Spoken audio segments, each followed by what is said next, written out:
एक गांव में एक आदमी रहता था जो बहुत बूढ़ा हो चुका था, जिस वजह से उसे कम दिखाई देता था और बहुत कमजोर हो गया था। इसलिए अपनी बची कुची जिंदगी अपने बेटे के साथ बिता सके इसलिए शहर में रह रहे उसके बेटे के घर रहने चला गया। बेटा एक शहर के छोटे मकान में रहता था। मकान तो उसका छोटा था लेकिन उसके अंदर जो चीजें थी वह महंगी थी। उस मकान में बेटा, उसकी पत्नी और उनका एक 5 साल का बच्चा, यह छोटा सा परिवार साथ मिलकर रहता था। बूढ़े पिता के आने से उनके परिवार का एक सदस्य और बढ़ गया। यह पूरा परिवार रोज सुबह शाम डाइनिंग टेबल पर साथ में खाना खाया करता।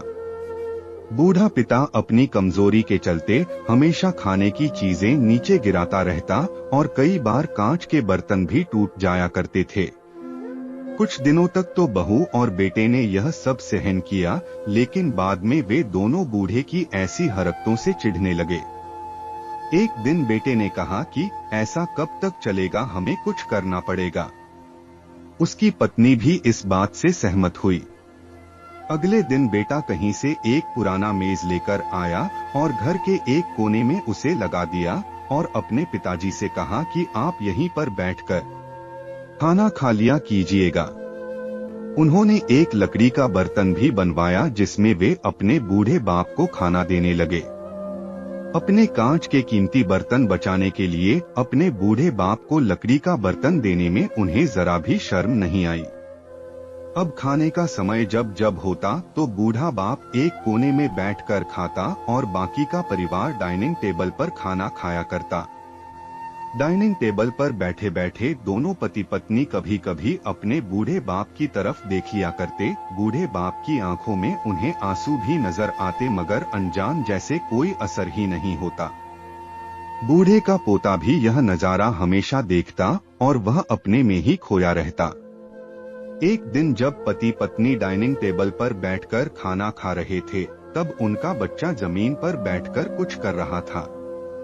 उन दोनों ने बच्चे के हाथ में लकड़ी का टुकड़ा देखा, लेकिन उन्हें कुछ समझ में नहीं आया कि बच्चा लकड़ी के टुकड़े के साथ क्या कर रहा है।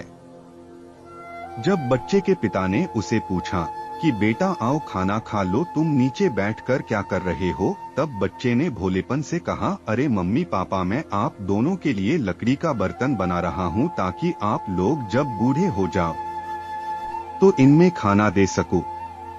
अपने नादान बेटे द्वारा दी गई यह सहज बात दोनों के दिल में तीर की तरह उतर गई। दोनों एक दूसरे का चेहरा निहारने लगे।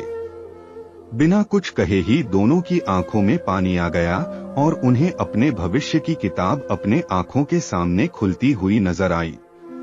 उन्हें समझने में ज्यादा देर नहीं लगी कि अब उन्हें आगे क्या करना पड़ेगा।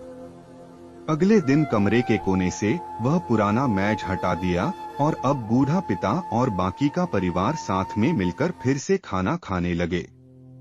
बूढ़े की कमजोरी की वजह से हो रही गलतियां भी अब किसी को नहीं चिढ़ाती थी।